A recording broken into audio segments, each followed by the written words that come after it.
সমগ্র বিশ্বের সর্বকালের সর্বযুগের সর্বশ্রেষ্ঠ মহামানব জনাবে মুহাম্মদুর রাসূলুল্লাহ সাল্লাল্লাহু আলাইহি ওয়াসাল্লামের পবিত্র সিরাত জানার উদ্দেশ্যে এই মাহফিলে আমাদেরকে শরীক করলেন।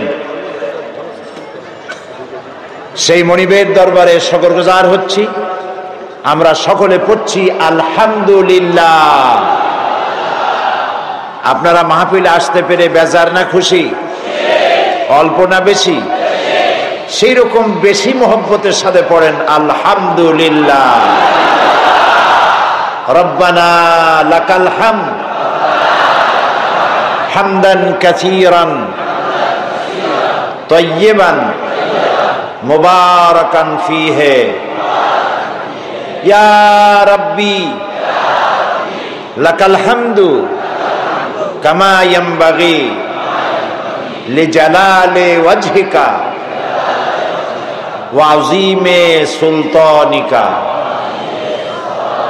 আমরা প্রাণ ভরে আমাদের মনিব, আমাদের মালিক, আমাদের রব আল্লাহ সুবহানাহু ওয়া তাআলার শুকরিয়া আদায় করে নিলাম।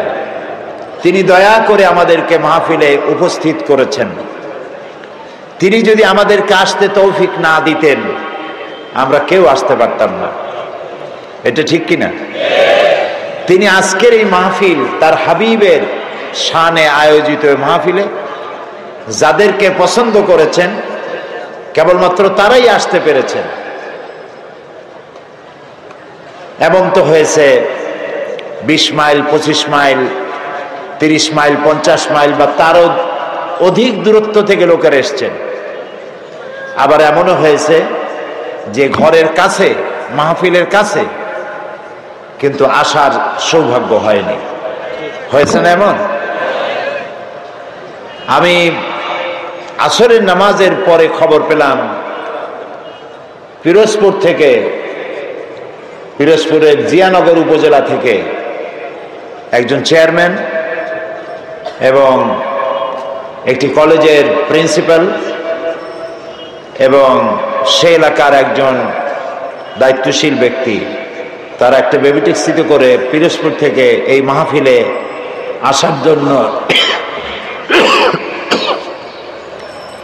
রওনা করেছিলেন।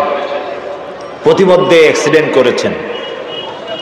জীবিত আছেন 3 জন, কিন্তু আহত হয়েছেন। তারা বোধহয় হসপিটালে পৌঁছে গেছে কিনা আমি জানতে পারি নাই। মাহফিলের শেষে খবর নিব ইনশাআল্লাহ। আমি শুরুতে তাদের জন্য দোয়া চাই, আপনারা দোয়া করুন আল্লাহ তাআলা তাদেরকে যেন পূর্ণ সুস্থ করে দেন, হায়াতে তাইয়্যিবা সেহাতে কুল্লিয়া যেন দান করেন। আলোচনার শুরুতে আরো দোয়া করে নিতে চাই। এ মাসটি ডিসেম্বর মাস, মহান বিজয়ের মাস। এ মাসেই 9 মাসের যুদ্ধের পর এদেশের বীর মুক্তিযোদ্ধারা যুদ্ধ করে দেশকে স্বাধীন করেছিলেন। তাদের মধ্য থেকে যারা দুনিয়া থেকে বিদায় হয়েছেন আমরা তাদের আত্মার মাগফিরাত কামনা করি। আল্লাহ তাআলা তাদেরকে সম্মানিত করুন, পুরস্কৃত করুন। এবং যে সমস্ত মুক্তিযোদ্ধারা পঙ্গু হয়েছেন, বেঁচে আছেন, তাদেরকে আল্লাহ সুস্থতা দান করুন। এবং একটি দেশকে স্বাধীন করার ব্যাপারে তাদের যে অবদান, সেজন্য মুক্তিযোদ্ধারা যারা বেঁচে আছেন আল্লাহ যেন তাদেরকে ঈমান সমৃদ্ধ জীবন যাপন করার তৌফিক দান করে দেন। প্রিয় ভাই সব, আমরা এসেছি এমন এক মহান ব্যক্তিকে জানার জন্য, এমন এক মহান সত্তাকে জানার জন্য যাকে না জানলে কিছুই জানা হবে না, এবং যাকে জানলে পরে এই পৃথিবীতে মানুষ হিসেবে জন্মগ্রহণ করেছি এর সার্থকতা লাভ হবে। সেটা মুসলমানদেরও যেমন, সেটা হিন্দু, খ্রিস্টান, বৌদ্ধ যারা তাদের জন্য তেমন। সমস্ত জাতির জন্য আল্লাহ রাব্বুল আলামিন তাকে পাঠিয়েছিলেন। তিনি অন্যান্য নবীদের মতো শুধুমাত্র একটি গোষ্ঠীর জন্য আসেন নাই। তিনি অন্যান্য জাতির মতো, অন্যান্য নবীদের মতো একটা এলাকার জন্য নবী হয়ে আসেন নাই। মুহাম্মদুর রাসূলুল্লাহ সাল্লাল্লাহু আলাইহি ওয়াসাল্লাম এসেছিলেন বিশ্ববাসীর জন্য। সুবহানাল্লাহ। দুনিয়ায় যত নবী আল্লাহ পাঠালেন সমস্ত নবীরা ছিলেন এলাকা ভিত্তিক এবং অঞ্চল ভিত্তিক, ভাষা ভিত্তিক। নবী করিম সাল্লাল্লাহু আলাইহি ওয়াসাল্লাম সম্পর্কে আল্লাহ তাআলা বলেছেন, কুল ইয়া আইয়ুহান নাসু ইন্নী রাসূলুল্লাহি ইলাইকুম জামিআ। হে নবী, আপনি বলুন, হে মানব গোষ্ঠী, আমি আল্লাহর পক্ষ থেকে তোমাদের সকলের জন্য রাসূল হয়ে এসেছি। সুবহানাল্লাহ। কোন সময়ের জন্য? যখন তিনি এসেছিলেন সেই সময়ের জন্য, নাকি কি বলেন? বুঝতে পারছেন না? নবীজি তিনি পৃথিবীতে এসেছিলেন কিয়ামত পর্যন্ত এই পৃথিবীতে যত মানুষ আসবে সমস্ত মানুষের জন্য আল্লাহ তাআলা তাকে রাসূল করে পাঠিয়েছেন। সুবহানাল্লাহ। এই পৃথিবীতে যদি প্রশ্ন করা হয় মানুষের জন্য সবচাইতে বেশি জরুরি কি জিনিস, তাহলে আপনি কি জবাব দিবেন? এক একজন এক এক রকমের জবাব দিবেন। কেউ বলবেন জরুরি ভাত, কেউ বলবেন রুটি, কেউ বলবেন পানি, কেউ বলবেন বাতাস, কেউ বলবেন অক্সিজেন। কিন্তু মূল জবাব কি? আসল জবাবটা কি? আসল জবাব হচ্ছে এই পৃথিবীতে মানুষের জন্য সব থেকে বেশি জরুরত হচ্ছে রিসালাত, নবুয়ত।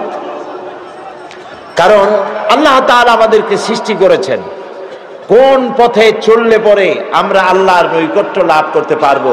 আমরা যে পৃথিবীতে এসেছি, আমাদের কি পৃথিবীতে চিরকাল থাকবো না আমাদেরকে যেতে হবে? জবাব দেন। কার কাছে ফিরে যেতে হবে? সেই যে আল্লাহর কাছে ফিরে যেতে হবে, সেজন্য আল্লাহ রব্বুল আলামিন আমাদেরকে অন্ধকারে ছেড়ে দেননি, আমাদের জন্য পথের দিশা দিয়েছেন।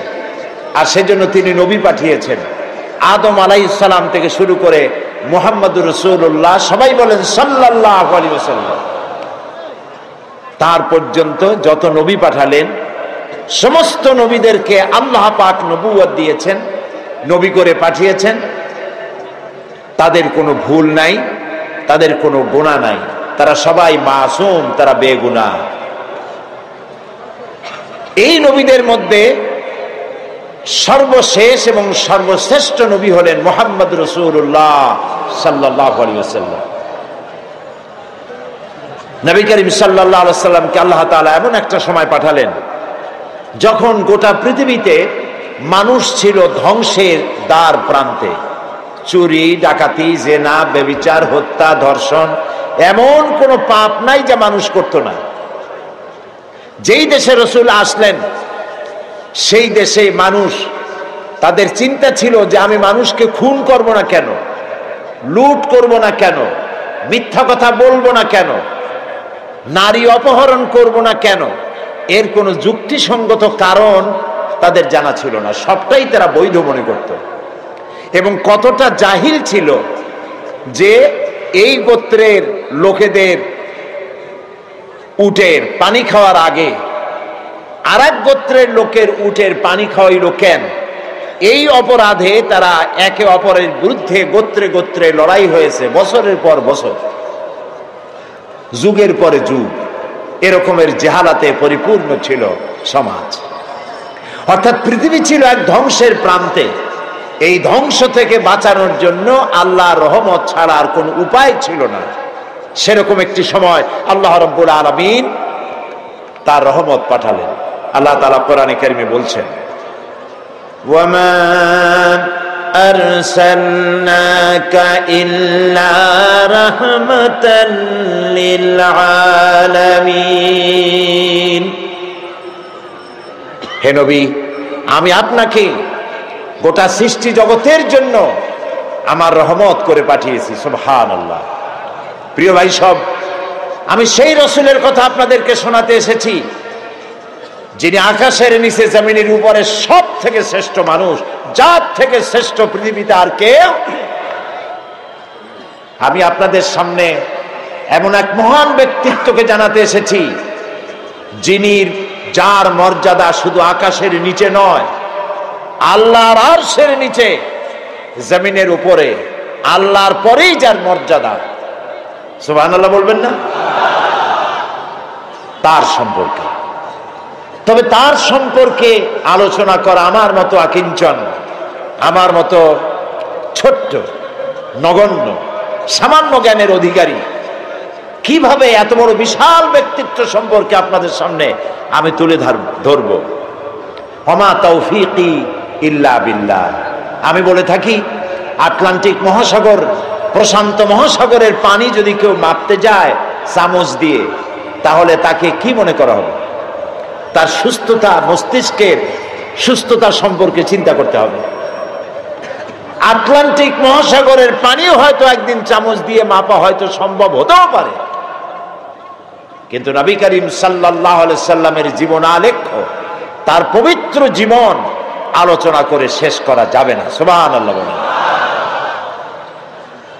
এই পৃথিবীতে কত রাজা বাদশাহ এসেছেন, কত রঙ্গমঞ্চ তারা তৈরি করেছেন, কত দার্শনিক, কত বৈজ্ঞানিক, কত সাহিত্যিক, কত কবি পৃথিবীতে এসেছেন, কিন্তু মানুষের কাছে গ্রহণযোগ্য আদর্শ নিজের চরিত্র দিয়ে কেউ দেখায় যেতে পারেননি।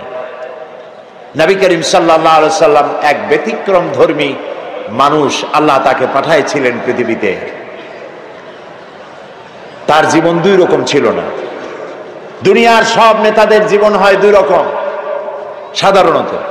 একটা হচ্ছে পাবলিক ক্যারেক্টার, আর একটা হলো পার্সোনাল ক্যারেক্টার। একটা ব্যক্তিগত জীবন, ব্যক্তিগত চরিত্র, আর একটা মানুষকে দেখাবার মতো চরিত্র। আপনি বলেন আমাকে, পৃথিবীতে এমন একজন নেতার নাম বলেন যিনি বলতে পারবেন, আমার শৈশবে, আমার কৈশোরে, আমার যৌবনে, দিনে এবং রাতে আমি যা যা করেছি, আমার বন্ধুরা, আমার ড্রাইভার, আমার চাকর, আমার বাড়ির লোকজন, আমার বউ, আমার বন্ধু, আমার সাথী, তোমরা আমার ব্যাপারে যা দেখেছো সব মানুষকে বলে দাও। পারবে কেউ বলতে? এরকম আসতে বললেন, কথা বুঝতে পেরেছেন কিনা? তাহলে বলেন, এরকম কেউ বলতে পারবে? এবার যার সিরাত জানার জন্য, পবিত্র জীবন জানার জন্য, আরামকে হারাম করে মাঠের ভিতরে বিনা বিছানায় যারা বসেছেন, যার জীবনকে জানার জন্য, তার সম্পর্কে শোনাই। আল্লাহর নবী বলেছেন, ও আমার সাহাবীরা, ও আমার স্ত্রীরা, দিনের আলোতে, রাতের আধারে আমার ব্যাপারে যা জেনেছো আর যা দেখেছো সবগুলো খুলে খুলে মানুষের সামনে বলে দাও। রাসূলের জীবন ছিল সূর্যের মতো দীপ্তমান, যেখানে কোনো কালিমা নাই। অন্ধ সূর্যের আলো অনুভব করতে পারে, ঠিক না? সমস্ত মানুষ তার জীবন সম্পর্কে ওয়াকিবহাল। পৃথিবীতে কেউ নাই রাসূলের চরিত্রে কোনো দাগ লাগানোর কোনো কথা বলতে পারে। সুবহানাল্লাহ বলতে ইচ্ছে করে না? আপনারা যে বসে আছেন এখানে, প্রত্যেকটা মুহূর্ত আপনার আমলনামায় নেকি লেখা হচ্ছে। কারণ জিক্রে ইলাহি যেমন ইবাদত, আল্লাহর জিকির করা কি বলেন না কেন? আল্লাহর জিকির যেমন ইবাদত, জিক্রে ইলাহি যেমন ইবাদত, জিক্রে হাবিবও তেমন ইবাদত। আমরা রাসূলকে স্মরণ করছি, তার আলোচনা করছি। কি মহান ব্যক্তিত্ব, যার জীবনে দুই রকমের কোনো কিছু নাই, সব স্পষ্ট। আল ওয়াদুহু ওয়াস সারাহা, একদম দিবালোকের মতো স্পষ্ট, কোনো বক্রতা নাই। কাফেরেরা চিন্তা করত যে এই লোকটা হইল কেমনে, এভাবে কেমনে হলো? শৈশব, কৈশোর, যৌবন কাটালেন তিনি এই সমাজের মধ্যে, কিন্তু মিথ্যা কথা বলেন না। মিথ্যা ছাড়া সমাজ চলে না, মদ ছাড়া মুহূর্ত চলে না। মদের অন্তত 100 প্রকার নাম ছিল তাদের। মদ খাইতে খাইতে শেষ পর্যন্ত মদের গ্লাস আর জগ বুকে জড়াই ধরে চিত হয়ে পড়ে থাকতেন। এরকম একটি সমাজে তিনি বড় হলেন। মদের গ্লাস তিনি টাচ করেছেন, হাত দিয়ে ধরে দেখেছেন, জীবনের শত্রুরাও বলতে পারবে না কেমনে হইল। তিনি যখন কোরআন শরীফ পড়তেন, কাফেররা মনে করত যে লোকটা কোনোদিন কোনো কবির সাথে বসে নাই, ওঠে নাই, সাহিত্যিকদের সাথে আনাগোনা ছিল না। এই যে মিলায় মিলায় বলে, নিশ্চয়ই কবি হয়ে গেছে, তলে তলে কবি হয়ে গেছে। নবী করিম সাল্লাল্লাহু আলাইহি সাল্লাম সম্পর্কে যখন যে কথা এসেছে, জবাব রসুলের দেওয়া লাগে নাই, জবাব দিয়েছেন কে? রসুলকে এক পর্যায়ে মজনুন বলা হয়েছে। মানে কি? পাগল বলা হয়েছে। রসুলকে পাগল বলা হয়েছে, রসুল জবাব দেন নাই। কারণ রসুলকে যদি পাগল বলা হয়, তাতে রসুলের তো অসুবিধা নাই। এ আঘাত লাগে আল্লাহর, আঘাত লাগে আল্লাহ তাআলার অস্তিত্বের উপরে। আল্লাহ রাব্বুল আলামিন সঙ্গে সঙ্গে জবাব দিয়ে দিলেন। আল্লাহ রাব্বুল আলামিন বলেন, ওয়ামা সাহিবুকুম বিমাজনুন, তোমাদের সাথী পাগল নন। মুহাম্মদ সাল্লাল্লাহু আলাইহি ওয়াসাল্লাম পাগল নন তা বললেন না, বললেন তোমাদের সাথী পাগল না। তোমরাই তো সাথে ছিলা, একসঙ্গে খেলাধুলা করেছো, ওঠা বসা করেছো। তার জীবন যৌবন চোখের সামনে, পাগলামির কি দেখলে তার মধ্যে? নবী করিম সাল্লাল্লাহু আলাইহি ওয়াসাল্লাম কে যখন কবি বলা হলো, আল্লাহ তাআলা প্রতিবাদ করলেন। আল্লাহ তাআলা বললেন, ওয়ামা আল্লামনাহু আশ-শি'রা ওয়ামা ইয়ানবাগী লাহু। আল্লাহ তাআলা বলেন, আমার নবীকে আমি কবিতা শিখাই নাই, আর কবিত্ব আমার নবীর জন্য শোভনীয় নয়। আমার নবীরে আমি কবিতা শিখাই নাই, আর কবিতা আমার নবীর জন্য শোভনীয় নয়। এটা কি কথা? কবিতা নবীর জন্য শোভনীয় নয়। কারণ হলো, কবিরা অনেক সুন্দর সুন্দর কবিতা লিখতে পারেন, মানুষের মধ্যে উত্তেজনা, টেনশন, রোমান্স পয়দা করতে পারেন, কিন্তু কোনো সিদ্ধান্ত দিতে পারেন না। কবিরা পৃথিবীতে মানুষকে এমন কোন আদর্শ কবিত্বের মাধ্যমে শিক্ষা দিতে পেরেছেন, হোমার থেকে শুরু করে আজ পর্যন্ত এরকম কবি দেখা যায়নি। এবং কবিরা এমন এমন কথা বলেন যা বাস্তবতার সাথে মিল নাই। কবিরা আবেগ উচ্ছ্বসিত হন, কল্পনার ঘোড়ার পৃষ্ঠের উপরে বসে তেপান্তরের মাঠ দিয়ে নিরুদ্দেশ্যের উদ্দেশ্যে দৌড়াতে থাকেন। বাস্তবতার সাথে মিল থাকে না।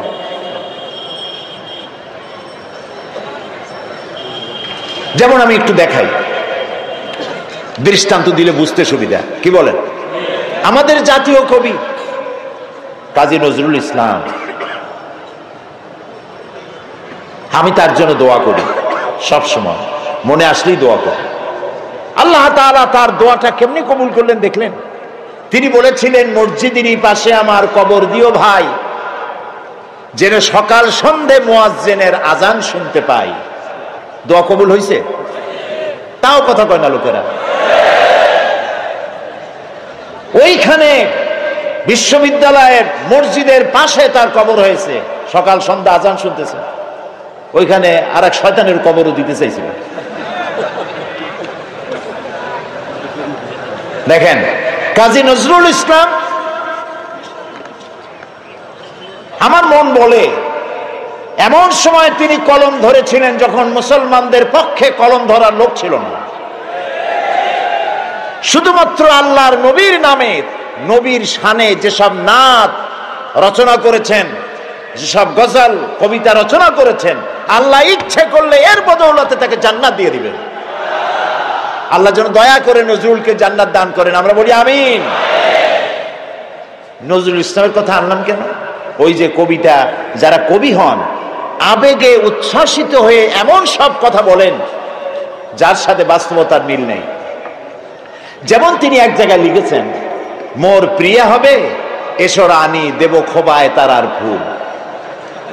এখন সত্যিই যদি ওনার যার প্রতি লক্ষ্য করে নিয়ে কবিতা লিখেছেন, যদি সত্যি ওই মহিলাকে তিনি প্রিয়তমা হিসাবে পেতেন, তো আকাশের তারাগুলি খোপায় দিয়ে দিতে পারতেন। তারপরে তিনি লিখেছেন জ্যোৎস্না রং আর রং ধরুন রং মিলাইয়া আলতা বানাইয়া তোমার পায়ে পরাই দিতাম। এটা কি উনি পারতেন? পারতেন না। কবিরা সাধারণত আবেগপ্রবণ হন, আবেগে কথা বলেন যার বাস্তবতার সাথে মিল নাই। কবি হাফিজ নিশ্চয়ই নাম শুনেছেন, পারস্য কবি। তিনি তার প্রিয়তমা সম্পর্কে লিখেছেন। ফার্সি কবিতাটা আমার এখন মনে আসতেছে না। কবিতার অর্থ হচ্ছে যে আমার প্রিয়তমার লাল গালের উপরে যে কালো তিলটি আছে, একটি লাভ স্পট, এই প্রিয়তমার লাল গালের কালো তিলটি যদি আমি লাভ করতে পারি, আমি পাই, তাহলে সামারকান্দ এবং বুখারা আমি আমার প্রিয়তমার জন্য উৎসর্গ করে দিতে পারি। সামারকান্দ এবং বুখারার বাদশা ছিলেন তৈমুর লং। তৈমুর লং এই কবিতা শুনিয়া পুলিশ পাঠাতেছে, ব্যাটার ধরে নিয়ে বলল, হাফিজ তুমি তোমার প্রিয়তমার লাল গালের কালো তিলের জন্য গলায় দড়ি দিয়ে মরো, কিন্তু আমার রাষ্ট্র বিলিয়ে দেওয়ার অধিকার তোমারে কে দিল? হাফিজ দেখলো যে সর্বনাশ, আমার তো জীবনই শেষ হয়ে যাবে। কবি মানুষ তো সাথে সাথে কবিতা পাল্টায় ফেললো, বললো জাহাপানা আপনি তো ভুল শুনছেন, আমার কবিতার শেষের লাইন আপনি কি শুনেছেন? বললো যে তোমার শেষের লাইন তো ছিল সামারকান্দ ও বুখারা, সামারকান্দ এবং বুখারা বিলাই দেবটা ছিল। তিনি বলছেন না, আপনি ভুল শুনেছেন, ওখানে আমার মূল কথা ছিল সেমনকান্দ অখর মারা। তার মানে হলো আমি বলতে চেয়েছি আমার প্রিয়তমার লাল গালের কালো তিলটি যদি লাভ করতে পারি, তাহলে 3 মণ চিনি আর 1 মণ খোরমা বিলাই দেব। আমি কিন্তু আপনাদের হাসির খোরাক দেইনি, চিন্তার খোরাক দিয়েছি। দুনিয়ার সব কবিরা এভাবে আবেগ প্রবণ হন, উচ্ছ্বসিত হন, রোমান্টিক হন। নবী আবেগ প্রবণ হতে পারেন না। নবী যদি আবেগে উচ্ছ্বসিত হয়ে পড়েন, আবেগে আবেগতাড়িত যদি হয়ে যান, তাহলে তো ইনসাফ করতে পারবেন না। নবীজির কাছে হযরত ফাতেমা রাদিয়াল্লাহু তাআলা আনহা এসেছেন, হাতে ঠোসকা পড়েছে, বলছেন ইয়া রাসূলুল্লাহ, আব্বাজান কুয়া থেকে পানি উঠাতে উঠাতে দড়ি দিয়া আমার ঘাড়ের উপরে দাগ পড়ে গিয়েছে, আটা পিষতে পিষতে 2টো হাতে ঠোসা পড়ে গিয়েছে, আমার খুব কষ্ট হয়, আমাকে একজন খাদেমা আপনি দিবেন। রাসূলুল্লাহ বলছেন, ফাতেমা আমি মদিনার এখনো অমুক অমুক গোত্রের খাবার পৌঁছাইতে পারিনি, অমুক অমুক গোত্রের দাবি দেওয়া এখনো মিটাইতে পারিনি, আমি তো তোমাকে খাদেমা দিতে পারবো না। বরং তুমি এক কাজ করো, প্রত্যেক নামাজের পরে সুবহানাল্লাহ 33 বার, আলহামদুলিল্লাহ 33 বার, আল্লাহু আকবার 34 বার, এটা তুমি পড়ো। রাসূল যদি মেয়ের কলিজার টুকরা মেয়ে হযরত ফাতেমাকে না দেখে তিনি থাকতে পারতেন না। একবার রাসূলুল্লাহ বসা মসজিদে নববীতে, মুখ মলিন, সাহাবীরা ভয়তে কথা বলতে সাহস পাচ্ছে না। কিছুক্ষণ পর নবীজি উঠে চলে গেলেন হযরত ফাতেমার ঘরে। কিছু সময় পরে বেরিয়ে এলেন হাসি খুশি চেহারা। সাহাবায়ে কেরাম জিজ্ঞেস করলেন, হে রাসূল এখন তো আমাদের জান ফিরে আসছে, আমরা তো হতাশ হয়ে গেছিলাম, আপনার মুখ মলিন দেখে ভয় তো অস্থির হয়ে গেছে, কি কারণে মুখ কালো ছিল, কেন আপনি অশান্তি ভোগ করছিলেন, আর কিভাবে আপনার শান্তি ফিরে এলো? নবীজি বললেন, সাহাবীরা ওদের মধ্যে একটু মনোমালিন্য হয়েছিল, আমি কষ্ট পাচ্ছিলাম। ওদের মধ্যে, বুঝতে পারছেন, হযরত ফাতেমা, হযরত আলী, ওদের মধ্যে একটু মনোমালিন্য হয়েছিল, আমি কষ্ট পাচ্ছিলাম। আমি ভেতরে গিয়ে দুজনকে নসিহত করলাম, তাদের মধ্যে এখন আবার আগের মতো হাসি খুশি ফিরেছে, আমি খুশি হয়ে গেছি। ফাতেমা আমার কলিজার টুকরা, যে ফাতেমাকে ব্যথা দেয় সে মুহাম্মদ সাল্লাল্লাহু আলাইহি ওয়াসাল্লামকে ব্যথা দেয়। প্রিয় ভাই সব, যে মেয়েকে এত ভালোবাসেন তিনি আবেগ প্রমাণ হলে তিনি তো দিতেই পারতেন, তিনি মদিনার বাদশা, প্রেসিডেন্ট। নবী আবেগ প্রমাণ হতে পারেন না, আবেগের বশীভূত হতে পারেন না। এই জন্য আল্লাহ তাআলা প্রতিবাদ করেছেন, ওমা আল্লামনাহু শি'রা ওমা ইয়ানবাগী লাহু, আমি আমার নবীকে কবিতা শেখাই নাই, আর কবিত্ব নবীর জন্য শোভনীয় নয়। নবীর পার্সোনালিটি ভিন্ন। একজন সাহাবী বলেছিলেন, হে রাসূল, রাসূলুল্লাহ বলছিলেন যে তুমি এই কাজটা করলা না কেন? সাহাবী জড়সড় হয়ে গেলেন ভয়তে, বললেন, ইয়া রাসূলুল্লাহ, আমি তো বুঝি নাই, আপনি যদি একটু চোখ দিয়ে আমাকে ইশারা করতেন তাও তো আমি কাজটা করে ফেলতাম। রাসূলুল্লাহ বললেন, চোখ দিয়া ঠারে ঠরে কথা বলা নবুয়তের শান নয়। সুবহানাল্লাহ, সুবহানাল্লাহ। দেখেন না, মানুষের চোখ মেরে কথা বলে, ঠারে ঠরে কথা বলে, নবুয়তের শান এটা নয়। নবীজি যখন কথা বলতেন কারোর সাথে, পুরা দেহ মোবারকটা ফিরায় দিতেন, ডান দিকে, বা দিকে, পিছনে। আমরা যেভাবে এরকম কাটকুট করে শুনি, এরকম করতেন না, যাতে যার সঙ্গে কথা বলছেন তিনি যেন একথা বুঝতে পারেন যে রাসূল পুরা মনোযোগী শুনছেন, আমাকে ইগনোর করছেন না। প্রিয় ভাই সব, এক মহাসমুদ্র। রাসূলুল্লাহ নামাজ পড়তেছিলেন, হযরত ওমর রাদিয়াল্লাহু তাআলা আনহু তখনও কাফির, চাইছিলেন রাসূলকে শায়েস্তা করবেন, মারবেন, লাঞ্ছিত করবেন। নামাজরত অবস্থায় দেখে তিনি চিন্তা করলেন, যাক নামাজ পড়তেছে, এখন কিছু করব না, নামাজটা শেষ হোক, তারপরে আচ্ছা করে। হযরত ওমর বলেন, আমি নবীজের পিছনে দাঁড়িয়ে অপেক্ষা করতেছিলাম নামাজ কখন শেষ হবে, আর তিনি নামাজের ভিতরে তেলাওয়াত করতেছিলেন। তেলাওয়াত যখন শুনলাম, আমার কাছে মনে হলো এই কথাগুলি মানুষের বানানো নয়, নিশ্চয়ই কোন জিন রাসূলুল্লাহকে শিখায়া দেয়। আমি যখন এই চিন্তা করেছি, এত সুন্দর মিলায়া মিলায়া কি করে পড়েন, জেনে শিখায় দিয়েছে, এই চিন্তা যখন আমি করেছি, নবীজি তখন আমার এই কথার জবাব যেন তিনি দিলেন। তিনি পড়লেন, ইন্নাহু লাকাউলু রাসূলিন কারীম। না, এটা কোনো জিন বা অন্য কারো কথা নয়, এটি হচ্ছে মহান বার্তাবাহকের বর্ণনা। হযরত ওমর বলছেন, জিনের কথা না হলে কবির কথা তো বটেই। এত সুন্দর মিলানো, দেখছেন না কোরআন শরীফে কি মিল, লক্ষ্য করছেন? করেন নাই বোধ হয়, করার জন্য অনুরোধ করি। কোরআন তাড়াতাড়ি পড়বেন, মনে হবে আপনি প্রবন্ধ পড়ছেন। থেমে থেমে পড়বেন, মনে হবে যেন কবিতা পড়তেছেন। প্রত্যেক আয়াতে আয়াতে মিল, সুবহানাল্লাহ। হযরত ওমর বলছেন, ভাবলাম মুহাম্মদ সাল্লাল্লাহু আলাইহি ওয়াসাল্লাম কবি হয়ে গেছে। হযরত ওমর বলেন, যেই না চিন্তা করলাম মনে মনে মুহাম্মদ সাল্লাল্লাহু আলাইহি ওয়াসাল্লাম কবি হয়ে গেছেন, অমনি তিনি আমার এই কথার জবাব যেন তিনি দিলেন। তিনি পড়লেন, ওয়ামা হুয়া বিকাউলি শাইরিন কালিলাম মা তুমিনুন। না না, এটা কোনো কবির কথা নয়। হযরত ওমর বলে, সর্বনাশ, তাহলে তো শুধু কবি না, গণকও। আমার মনের কথা বুঝলো কেমনে? তো জাদুকর হয়ে গেছে, গণক হয়ে গেছে।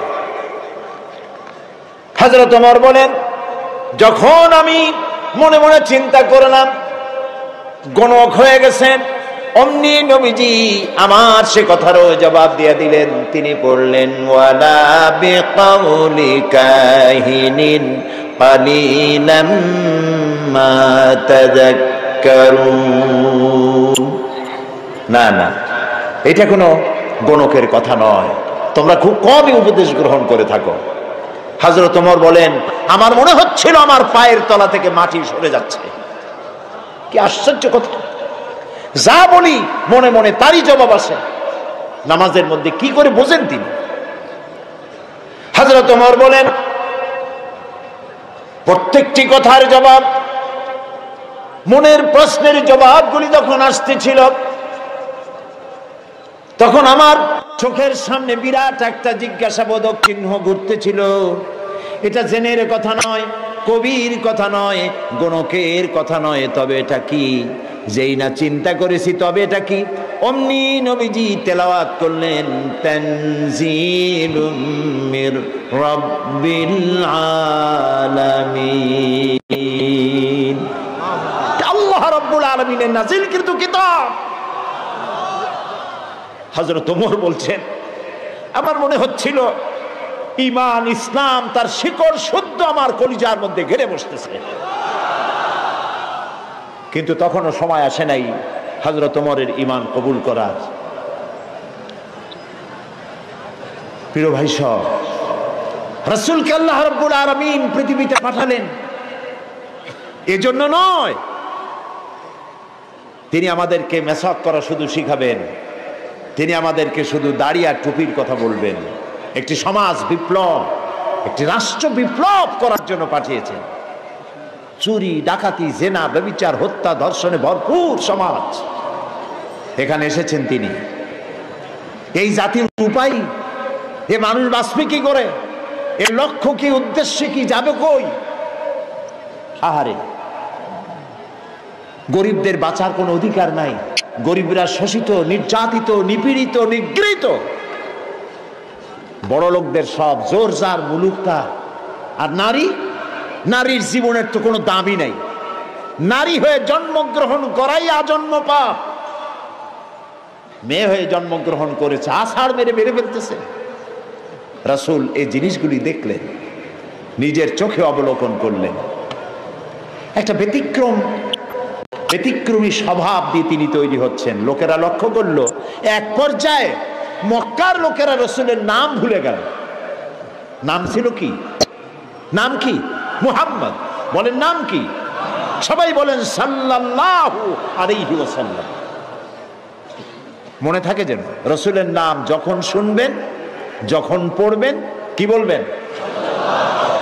ভুলে যাবেন না। লোকেরা নাম ভুলে যেতে বসলো কেন? তিনি পরিচিত হলেন আল আমিন বলে। লোকেরা বলা শুরু করলো, এই ঘটনার জন্য যাও আল আমিনকে বলো, চলো আল আমিনের কাছে যাই। ওই যে আল আমিন আসতেছে। বিশ্বাসী হিসাবে পরিগণিত হলেন সকলের কাছে, বিশ্বাসী, এবং নাম আরো হলো সাদেক, সত্যবাদী। নবীজি যখন মক্কা থেকে হিজরত করে মদিনায় যান, যাওয়ার সময় হযরত আলীকে বলেছিলেন, আলী, আল্লাহ তাআলা অর্ডার করেছেন আমাকে মদিনায় যাওয়ার জন্য হিজরত করে, তুমি আমার বিছানায় শুয়ে থাকো আর একটা কাগজ কলম নাও, একটা লিস্ট তৈরি করো। হযরত আলী বলেন, আমি লিস্ট দিলাম আমানতের। সেই আমানত যারা রাখছে অধিকাংশ কাফেরের আমানত রাখছে। কার কাছে? মুহাম্মদ সাল্লাল্লাহু আলাইহি ওয়াসাল্লামের কাছে আমানত রেখেছে। কেন? কাফেরেরাও বুঝতো যেসব নেতার পিছনে ঘুরি এগুলো শয়তানের চাইতেও খারাপ। মুহাম্মদ সাল্লাল্লাহু আলাইহি ওয়াসাল্লামের সাথে বিরোধিতা করি নেতাদের জ্বালায় পড়িয়া। আসলে তার মতো ভালো মানুষ আকাশের নিচে জমিনের উপরে আর নাই। কাফেরেরাও বুঝতো।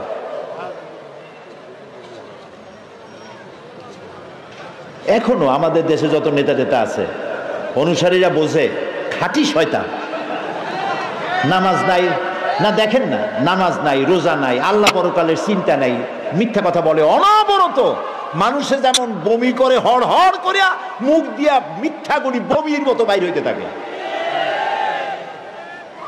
একটা ভালো কথা বলতে জানে না, শুধু অসত্য আর মিথ্যা বলতেই থাকে, আমানতের খেয়ানত করে। তবে এইসব নেতাদের পিছনে ঘুরে কেন? এই চিন্তায় যে এরা যদি এমপি মন্ত্রী হইতে পারে তা একটা চাকরি পাবো, লাইসেন্স পাবো, টিয়ার কাবি খা খাইতে পারবো। জি, নাম রাখছে কাবি খা, তার মানে হলো খাবি খা।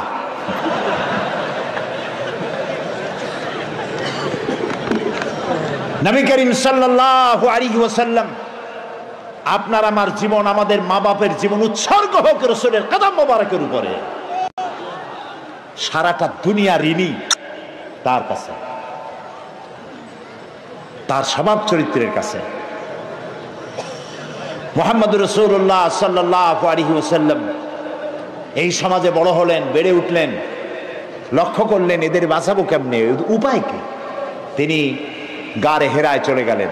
ওটার নাম জাবালে নূর, আমরা গারে হেরা বলি, কিন্তু মক্কা শরীফে যে গারে হেরা কইলে কেউ চিনবে না, চিনবে না। জাবালে নূর, ওই জাবালে নূরে উঠলেন, অনেক উঁচা। আল্লাহ দয়া করে আমাকে একবার ওঠার তৌফিক দিয়েছিলেন, একবার উঠছি। তাতেই তখন তো আমার শরীর টরীর অনেক ভালো ছিল, ভালো মানে মোটা ছিলাম বেশি। উঠতে গিয়ে 3 বোতল পেপসি খাওয়া লাগছে, আর 2-3 দিন উরুতে ব্যথা ছিল। তাহলে চিন্তা করেন কত উঁচা। সেই পাহাড়ের অনেক উঁচায় একটা ছোট্ট জায়গা, একটা রাস্তা আছে একটুখানি, এই সোজাভাবে ঢোকা যায় না, কাত হয়ে কইয়া কাইতেছেন আমাদের দেশে বলে, ওই কইয়া কাইত হয়ে ঢোকা যায়। এবং ওখানে একটা জায়গা আছে যেখানে 2 জন একসাথে নামাজ পড়তে পারে, এরকম একটা গুহা। সেখানে নবী করিম সাল্লাল্লাহু আলাইহি ওয়াসাল্লাম চিন্তা গবেষণা করতে লাগলেন। যেদিন বয়স 40 বছর পূর্ণ হয়ে গেল, আল্লাহ রাব্বুল আলামিন তাকে নবুয়তের মর্যাদা দিয়ে দিলেন। এই নবুয়তের মর্যাদা নিয়ে তিনি নেমে আসতেছেন, ভয় পেলেন। জিবরাইলকে তো জীবনে দেখেন নাই, হযরত জিবরাইলকে দেখেছেন। জিবরাইল বলেছেন ইকরা, পড়ো। তিনি বলছেন যে আমি পড়তে জানি না। আবারও বললেন ইকরা, পড়ো। বলছেন জানি না পড়তে। তৃতীয়বার তিনি বুকের সাথে জড়িয়ে ধরলেন, এমন ভাবে জড়িয়ে ধরলেন নবী করিম সাল্লাল্লাহু আলাইহি ওয়াসাল্লাম ব্যথা পেলেন এবং তিনি পড়তে পারলেন। নেমে এসে স্ত্রী হযরত খাদিজাতুল কুবরা রাদিয়াল্লাহু তাআলা আনহাকে বললেন আমাকে ঢেকে দাও। তাড়াতাড়ি করে চাদর এনে তিনি ঢেকে দিলেন। নবী করিম সাল্লাল্লাহু আলাইহি ওয়াসাল্লামের চোখের মধ্যে ভীতির ছাপ। হযরতে খাদিজা ভীত সন্ত্রস্ত হলেন, জিজ্ঞেস করলেন আবাল কাসেম আপনার কি হয়েছে? তিনি ঘটনা শোনালেন। হযরত খাদিজা কি বলতেছেন শোনেন। হযরত খাদিজা বলছেন ইয়া আবাল কাসেম, হে কাসেমের পিতা, আপনার ঘাবড়াবার কোনো কারণ নাই। কোন দুষ্ট জিন, কোন দুষ্ট শয়তান আপনাকে অনিষ্ট করতে পারে না, কারণ আপনি সত্যবাদী। আপনাকে কোন দুষ্ট জিন, কোন শয়তান আপনাকে অনিষ্ট করতে পারে না, কারণ আপনি আত্মীয়তার হক আদায় করেন। আপনি এতিমকে, মিসকিনকে খেতে দেন, আপনি বিধবাকে আশ্রয় দেন, আপনার ক্ষতি কেউ করতে পারে না। হযরত খাদিজা দৌড় মারলেন এবং নিজের চাচাতো ভাই হযরত ওয়ারাকা বিন নওফল, তিনি ছিলেন তাওরাতের জবরদস্ত আলেম, নবীজির মুখে খবর শুনলেন। সবটা শুনে নবীজির মস্তক মোবারকের উপরে চুমো খেয়ে বললেন কুদ্দুসুন কুদ্দুসুন, অতি পবিত্র, মহাপবিত্র ইয়া মুহাম্মদ সাল্লাল্লাহু আলাইহি ওয়াসাল্লাম। আপনার কাছে যিনি এসেছিলেন তিনি কোনো জিন নয়, তিনি মহাপবিত্র আত্মা, তিনি ফেরেশতা। যে ফেরেশতা এসেছেন ইব্রাহিম, মূসা, ঈসা, ইয়াকুব, আইয়ুব, সমস্ত নবীদের কাছে যে ফেরেশতা এসে, সেই জিবরাইল এসেছিলেন আপনার কাছে। তাওরাতে আমি যা পড়েছি তার সাথে মিল হয়ে যাচ্ছে, আপনি আখিরি জামানার পয়গম্বর। তবে আমার জন্য আফসোস, আমি বৃদ্ধ, এই জাতি আপনাকে খুব কষ্ট দেবে, নির্যাতন করবে। সেদিন পর্যন্ত যদি আল্লাহ আমারে বাঁচায় রাখেন, আমি আপনাকে সাহায্য করব, আপনার সাথে থাকব। প্রিয় ভাই সব, একটা নারী, একজন স্ত্রী পুরুষের জন্য, স্বামীর জন্য সব থেকে উত্তম সাক্ষী দিতে পারে, এর থেকে ভালো সাক্ষী আর কেউ দিতে পারে না।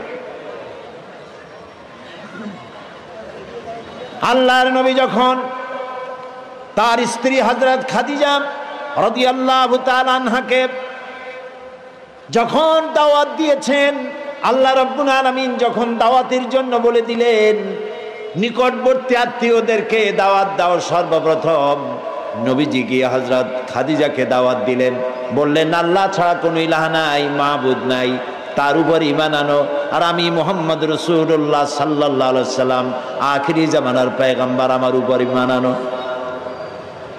স্ত্রীর জন্য স্বাভাবিক ছিল, স্ত্রী তো কমসে কম স্বামীরে চেনে, কি বলেন আপনারা, চেনে না? সব মানুষকে আপনি ধোঁকা দিতে পারবেন, সব মানুষকে আপনি চোখে ধুলা দিতে পারবেন, কিন্তু স্ত্রীকে ভাঙিয়ে দিতে পারবেন না। ঠিক কিনা বলবেন? স্ত্রী আপনার জন্য ভালোবাসা দিতে পারে, জীবন দিতে পারে, সব দিতে পারে, কিন্তু ঈমান আনা অত্যন্ত কঠিন। নবীজি যখন হযরত খাদিজাকে ঈমানের দাওয়াত দিলেন, হযরতে খাদিজা রাদিয়াল্লাহু তাআলা আনহা এক মুহূর্ত দেরি করেন নাই, সঙ্গে সঙ্গে পড়েছেন লা ইলাহা ইল্লাল্লাহু মুহাম্মাদুর রাসূলুল্লাহ। জোরে পড়েন লা ইলাহা ইল্লাল্লাহ, লা ইলাহা ইল্লাল্লাহ, লা ইলাহা ইল্লাল্লাহু মুহাম্মাদুর রাসূলুল্লাহ। হযরত খাদিজা বলছেন, ইয়া আবুল কাসেম, আপনি অবশ্যই আল্লাহর নবী। আমার কোনো বিন্দু মাত্র সন্দেহ নাই, কারণ বিগত 15 বছর আপনার সাথে ঘর সংসার করে আপনাকে যেভাবে দেখেছি, কোন সাধারণ মানুষের আচরণ এরকম হতে পারে না, আপনি অবশ্যই আল্লাহর নবী। নবী করিম সাল্লাল্লাহু আলাইহি ওয়াসাল্লাম এই দাওয়াত নিয়ে ছড়িয়ে পড়লেন ময়দানে। তিনি বলেছেন লা ইলাহা ইল্লাল্লাহ। এই কালেমার দাওয়াত কি শুধু মুহাম্মদ সাল্লাল্লাহু আলাইহি ওয়াসাল্লামের ছিল না, সব নবীদের ছিল। দুনিয়ার সব নবীদের একটাই স্লোগান ছিল, কারো মধ্যে কোনো মতপার্থক্য, মতদ্বৈততা হয় নাই, সকলের স্লোগান একটা, লা ইলাহা ইল্লাল্লাহ। এই কালেমার বিপ্লবী দাওয়াত পেশ করেছেন সমস্ত নবীরা। আমরা এই কালেমাটা বুঝি না, না বোঝার কারণেই দুরবস্থা হয়েছে। আমরা শুধু এটারে জিকিরের বুলি বানাইছি। দেখছেন কি কায়দায় জিকির করে, লা ইলাহা ইল্লাল্লাহ ইল্লাল্লাহ, এমন জোরে ইল্লাল্লাহ বলে তাতে কলব থাকলেও পারে, গেলেও পারে। কি বুঝে ইল্লাল্লাহ বলতেছেন? আবার লা ইলাহা ছেড়ে দিয়া খালি ইল্লাল্লাহ করে, এরকমও শুনেছি। শুনছেন আপনারা? লা ইলাহা বাদ দিয়া কতক্ষণ ইল্লাল্লাহ ইল্লাল্লাহ ইল্লাল্লাহ। আশ্চর্য কথা, এটা কি কি বলতেছেন আপনি? ইল্লাল্লাহ মানে তো আল্লাহ ছাড়া, আল্লাহ ছাড়া কি? লা ইলাহা ইল্লাল্লাহ এই কালেমার দাওয়াত যখন নবীরা দিয়েছেন, হযরতে মূসা আলাইহিস সালাম যখন বলেছেন লা ইলাহা ইল্লাল্লাহ, এ আঘাত লেগে ফেরাউন দরিয়ায় নীলের মধ্যে ডুবে শেষ হয়ে গিয়েছে। হযরত ইব্রাহিম আলাইহিস সালাম যখন বলেছেন লা ইলাহা ইল্লাল্লাহ, নমরুদের গোষ্ঠী সাফ হয়েছে, জুতা পিটা খাইয়া দুনিয়া থেকে বিদায় হয়ে গেছে। ঠিক না ভাই? মুহাম্মদ সাল্লাল্লাহু আলাইহি সাল্লাম যখন বলেছেন লা ইলাহা ইল্লাল্লাহ, তখন আবু জাহাল, আবু লাহাব, উতবা, শাইবা, মুগীরা এ সবগুলির গায়ে আগুন জ্বলে গেছে। কেন আগুন জ্বললো? তারা বুঝছে লা ইলাহা ইল্লাল্লাহর অর্থ কি। তারা বুঝেছে লা ইলাহা ইল্লাল্লাহ মানেই হচ্ছে কোনো ইলাহা নাই, আইনদাতা নাই, বিধানদাতা নাই, শাসনকর্তা নাই, কাউকে মানি না। কে ছাড়া? আল্লাহ ছাড়া। ফেরাউনও বুঝেছে। ফেরাউন বোঝেন, ফেরাউনকে মুসা আলাইহিস সালাম যখন বলেছেন বলো লা ইলাহা ইল্লাল্লাহ, ফেরাউন বলেছে মা আলিমতু লাকুম মিন ইলাহিন গায়রি, আমি তো জানি না যে আমি ছাড়া আরো কোন ইলাহ আছে, আমি তো ইলাহ। তুমি যদি আমারে বাদ দিয়ে আর কাউকে ইলাহ মানো, লাআজআলান্নাকা মিনাল মাসজুনিন, কারারুদ্ধ করে রাখবো, জেলখানায় ঢুকিয়ে দেব। মুসা আলাইহিস সালাম ভয় পাইছিলেন নাকি? ভয় পাননি। কাফেরেরা বুঝতে পারতো লা ইলাহা ইল্লাল্লাহর অর্থ কি। আবু জাহাল, আবু লাহাব, উতবা, শাইবারা, হযরত আবু তালেব নবী করিম সাল্লাল্লাহু আলাইহি সাল্লামের চাচা আবু তালেবের কাছে গিয়ে বলেছে, আবু তালেব রাসূলকে বলো, মুহাম্মদ সাল্লাল্লাহু আলাইহি সাল্লামকে বলেন তিনি যেন লা ইলাহা ইল্লাল্লাহর দাওয়াত না দেন, এর বিনিময়ে যত টাকা লাগে, যে সুন্দরী মেয়ে পছন্দ করবে সেই মেয়ে তার সাথে বিয়ে দিয়ে দেব, নেতৃত্ব দেব, টাকা দেব, পয়সা দেব, বাড়ি ঘর দেব, তবুও লা ইলাহা ইল্লাল্লাহ দাওয়াত যেন তিনি না দেন। নবীজির কাছে যখন প্রস্তাব গেল, আল্লাহর নবী বললেন চাচাজি আবু তালিব প্রস্তাব যেটা এসেছে, ওই প্রস্তাবকরা যা দিতে পারবে সেটা তো স্বাভাবিক কথা, যেটা দিতে পারবে না তাও যদি ওরা আমার হাতে দিতে পারে, যেমন আকাশের সূর্যটা ধরে এনে যদি ওরা আমার ডান হাতে তুলে দেয়, আকাশের পূর্ণিমার চাঁদ যদি ধরে এনে আমার বাম হাতে তুলে দেয়, এরও বিনিময়ে আমি আল্লাহ নবী মুহাম্মদুর রাসূলুল্লাহ এক মুহূর্তের জন্য তাওহীদের দাওয়াত বন্ধ করে দেব না। নবীজি পৃথিবীতে আল্লাহর দ্বীনের দাওয়াত দেওয়ার জন্য, দ্বীন প্রতিষ্ঠার জন্য এসেছিলেন। এজন্য আসেন নাই আবু জাহাল, আবু লাহাব বা সাইবারা নেতৃত্ব দিবে আর মুহাম্মদ সাল্লাল্লাহু আলাইহি ওয়াসাল্লাম তার অধীনে চাকরি করবেন, মসজিদে বসে আল্লাহ আল্লাহ করবেন। মূসা আলাইহিস সালামকে এজন্য পাঠানো হয়নি যে তিনি ফেরাউন রাজত্ব করবে আর তিনি তার অধীনে থেকে আল্লাহ বিল্লাহ করবেন। এজন্য পাঠানো হয়েছে। মূল উদ্দেশ্য কি? আল্লাহ রাব্বুল আলামিন বলেন, হুয়াল্লাযী আরসালা রাসূলাহু বিল হুদা ওয়া দীনিল হক লিইয়ুযহিরাহু আলাদ-দীনি কুল্লিহি ওয়া কাফা বিল্লাহি শাহীদা। আল্লাহ তাআলা তিনি রাসূলকে প্রেরণ করেছেন দ্বীনে হক আর সত্যের বিধান সহকারে, যাতে করে পৃথিবীর সব মতবাদের উপরে ইসলামকে তিনি বিজয়ী করে দিতে পারেন। নবী করিম সাল্লাল্লাহু আলাইহি সাল্লাম মক্কি জীবনে এই কাজটি তিনি চালু করলেন। নবী করিম সাল্লাল্লাহু আলাইহি সাল্লামকে আল্লাহ রাব্বুল আলামিন সব রকমের সম্মান এবং মর্যাদা দিয়ে পৃথিবীতে পাঠালেন দ্বীনকে প্রতিষ্ঠা করার জন্য। 13 বছর সময় লাগলো মক্কায়। কয় বছর লাগলো? 13 বছর। এই 13 বছর দ্বীনের দাওয়াত দিতে থাকলেন মানুষের দুয়ারে দুয়ারে গিয়ে, গোপনে, রাত্রে, দিনে। আল্লাহর মেহেরবানি লোক তৈরি হয়ে গেল।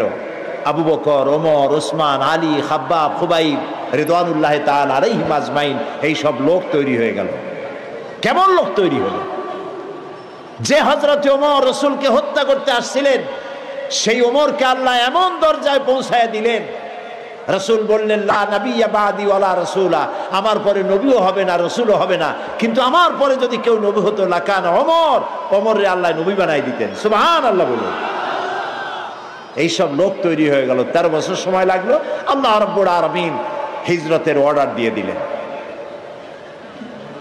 নবীজি এবার মক্কা শরীফ থেকে রওনা করেছেন। গভীর রজনীতে হযরত আবু বকরকে সঙ্গে করে নিয়ে রওনা করলেন। জাবালে মিসফালার ভিতর দিয়ে, জাবালে কিদওয়ার উপর দিয়ে যাওয়ার সময় বারবার কাবার দিকে ফিরে তাকায় কাঁদতে লাগলেন আর বলতে লাগলেন, কাবারে বড় আশা ছিল তোর খেদমত করব, কিন্তু তোর নিষ্ঠুর সন্তানেরা তোর কাছে আমারে থাকতে দিল না রে।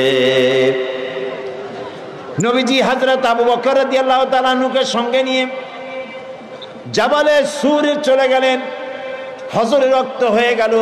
হযরত আবু বকর বলেন, আর উপায় নাই, ধরা পড়ে যাব। এই গুহার মধ্যে গিয়ে আমরা আশ্রয় নেই। গুহার ভিতরে গিয়ে আশ্রয় নিলেন। সকালবেলায় কাফির বেঈমানেরা খুঁজতে খুঁজতে ওই পর্যন্ত এসেছে। একজন বলে পায়ের চিহ্ন এখানে শেষ, ভিতরে আছে, আর একজন বলে নাই। একজন বলে আছে, আর একজন বলে নাই। হযরত আবু বকর বলেন, ইয়া রাসূলুল্লাহ, আমরা ধরা পড়ে গেছি, আর উপায় নাই। এটা এত স্বল্প গভীর গুহা, বসতে পরে মাথা দেখা যায়, শুয়ে হাঁটু উঁচু করলে হাঁটু দেখা যায়, আর বাঁচার উপায় নাই। আল্লাহ রাব্বুল আলামিনের হাবিব তখন বললেন, কোরআনে কারীমের মধ্যে সূরা তাওবায় আল্লাহ শোনাই দিয়েছেন, ইয়াকুলু লিসাহিবিহি লা তাহজান ইন্নাল্লাহা মা'ানা। হে আমার বন্ধু, হে আমার সাথী, ভয় পেও না, আমরা দুইজন নই, আমাদের সাথে আর এক সত্তা আছে। তার নাম কি? সবাই বলেন। আল্লাহ রাব্বুল আলামিন তার হাবিবকে বাঁচালেন না ধরাই দিলেন? বাঁচাইছেন কিনা? দিনের বেলায় ঘুমায় থাকতেন, রাতের বেলায় চলতেন। 13 দিন সময় লাগলো। মক্কা শরীফ থেকে লোকেরা, কাফেরেরা রাসূলকে ধরার জন্য সুরাকাকে পাঠিয়ে দিল। সুরাকা চলল ধরার জন্য। অশ্ব পৃষ্ঠে সওয়ার হয়ে দৌড়াতে দৌড়াতে রাসূলের কাছে চলে গিয়েছে। হযরত আবু বকর বলছেন, ইয়া রাসূলুল্লাহ, আবার ধরা পড়ে গেলাম, এই লোক কেমনে ছাড়ি? আবার পিছনে দৌড়ানো আরম্ভ করেছে। আবার কিছু দূর গিয়ে দুটি পা, ঘোড়ার পা সামনের দিকে টেনে যেতে লাগলো। এবার বলল, আমি ক্ষমা চাই। রাসূল বললেন, মাফ করলাম, ফিরে যা। আবার যখন ঘোড়ার পা উঠে আসলো, সুরাকা তখন চিন্তা করলো, 100 লাল উট কেমনে ছাড়িয়ে যায়। আবার পিছনে আরম্ভ করছে দৌড়। এবার যখন কাছাকাছি এসেছে, সুরাকার ঘোড়ার 4টা পাই মাটির তলায় ডাবা শুরু হয়ে গেছে। সুরাকা বলছে, আমি মাপ চাই, আমাকে ক্ষমা করে দিন। রাসূলুল্লাহ ফিরে তাকালেন, বললেন, সুরাকা, এখনো তোমার বিশ্বাস হয় না যে আমি আল্লাহর নবী? সুরাকা বলছেন, হ্যাঁ হয়। নবীজি তাকে ক্ষমা করলেন। ঘোড়া শুদ্ধ উপরে উঠে আসলো। সুরাকা চিন্তা করলো, একেবারে খালি হাতে ফিরবো? দেখেন কি কত বড় খারাপ মানুষ। সুরাকা বলছে, মুহাম্মদ সাল্লাল্লাহু আলাইহি সাল্লাম, আচ্ছা আমি যেই ধরলাম না, আমি ফিরে যাব এখন, কিন্তু আমি যে আপনাকে ধরলাম না, সেই জন্য আপনি আমার কিছু দেবেন না? মানুষ কত খারাপ হতে পারে চিন্তা করে। নবীজি রাগ করলেন না। নবীজি বললেন, হ্যাঁ দেব। কি দেবেন? নবীজি বললেন, তোমাকে আমি পারস্য সম্রাটের মুকুট তোমার মাথায় পরিয়ে দেওয়া হবে। সুরাকা মুখটা মলিন হয়ে গেল। কিভাবে সম্ভব? কইল কি? এটা কি সম্ভব কথা? যিনি রাতের আধারে একজন লোক নিয়ে কোন রকম করে আত্মগোপন করে চলে যাচ্ছেন, নিজের জন্মভূমি ছেড়ে পারস্য সম্রাটের মাথার মুকুট এনে আমারে দেবে, এটা একটা কথা হইল? কিছু দেবেন না তাই কর। মন খারাপ করে সে চলে গেল। নবী করিম সাল্লাল্লাহু আলাইহি সাল্লামের ইন্তেকালের পর হযরত আবু বকর ক্ষমতা এলেন, তারপরে হযরত ওমর ক্ষমতা এলেন। হযরত ওমরের জামানায় পারস্য বিজয় হলো, আর গনিমতের মালের সাথে পারস্য সম্রাটের মুকুটও এসে সামনে হাজির হয়ে গেল। হযরত ওমর লক্ষ্য করে দেখলেন গনিমতের মালের মধ্যে হীরা মণিমুক্তা খচিত চকচক করছে, পারস্য সম্রাটের মাথার মুকুট। হযরত ওমর বললেন, কেউ চলে যাও তো, সুরাকাকে ডেকে নিয়ে আসো। সুরাকা তখন বুড়ো হয়ে গেছে, দাড়ি চুল পেকে বৃদ্ধ হয়ে গেছে। সুরাকাকে কাছে ডেকে হযরত ওমর নিজ হাতে পারস্য সম্রাটের মুকুটটা সুরাকার মাথায় পরিয়ে দিলেন। বললেন, সুরাকা, আল্লাহর নবীর ওয়াদা কখনো মিথ্যা হয় না। নবীজি মক্কা থেকে মদিনায় পৌঁছে গেলেন। প্রতিমধ্যে খুব ক্ষুধার্ত হয়েছিলেন। প্রতিমধ্যে কখনো খেতে পারতেন, কখনো খেতে পারতেন না। মদিনার কাছাকাছি, বুখারীতে এই বিবরণ এসেছে, কাছাকাছি হওয়ায় যখন হলেন, তখন উম্মে মাহবাদ, মাহবাদের মা বাড়িতে ছিলেন একটা ঘরে। আবু মাহবাদ কাজের জন্য চলে গেছে। কতগুলি ছাগল ছিল তাদের। এই মরুভূমিতে কোনো খাবার নাই, ঘাস নাই, ছাগল সব, বাচ্চা নাই, দুধ নাই, সব শুকায় গেছে। নবী করিম সাল্লাল্লাহু আলাইহি ওয়াসাল্লাম ক্ষুধার্ত, হযরত আবু বকর ক্ষুধার্ত। বাড়ির মধ্যে গিয়ে ঢুকছেন। উম্মে মাহবাদকে জিজ্ঞেস করলেন, মহিলাকে জিজ্ঞেস করলেন, তোমার ঘরে কি কোনো খাবার আছে? তিনি বললেন, পথিক, আমার ঘরে কোনো খাবার নাই। আচ্ছা, দুধ আছে? তিনি বললেন, না, দুধ পাবো কোথায়? কই যে ওই যে একটা ছাগল দেখা যায়, একটা বকরি দেখা যায়। তো বললো যে, আপনি দেখতে পাচ্ছেন না, এই বকরি কত কৃষ, একেবারে শুকায় গেছে, ওর তো বাচ্চা নাই, ও দুধ দেবে কেমনে? রাসূলুল্লাহ বললেন, তুমি বকরিটা আমার কাছে নিয়ে আসো। মহিলা বকরিটা কাছে নিয়ে এলেন। রাসূলুল্লাহ বকরির ওলানে, ওলান বলে না, ওলানে হাত দিলেন। উম্মে মাহবাদ বললেন, আমি তাকিয়ে থাকলাম, বকরি তার দুটি ঠ্যাং ফাঁক করে দিল পেছনে, আর ওলান বড় হয়ে মাটিতে ঠেকে গেল। রাসূলুল্লাহ বললেন, একটা পাত্র নিয়ে আসো। একটি পাত্র আনা হলো, বড় এক পাত্র দুধে ভরে গেল। রাসূলুল্লাহ পাত্র থেকে ঢেলে দিলেন, তুমি খাও।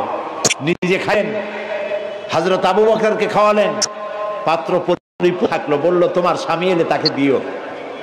রাসূলুল্লাহ চলে গেলেন। আবু মাহবাদ বাড়ি ফিরেছেন, মুখ শুকনা। হঠাৎ করে দুধের দিকে চোখ পড়লো। বলল, তুমি দুধ পাইলা কই?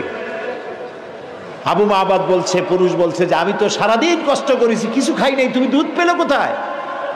উম্মে মাহবাদ বললেন, আমাদের বাড়িতে দুইজন মেহমান আসছিলেন, এবং যা ঘটনা ঘটলো পুরা ঘটনা তিনি শোনালেন। আবু মাবাদ জিজ্ঞেস করেন, আচ্ছা বলো তো লোকটি কেমন, দেখতে কেমন?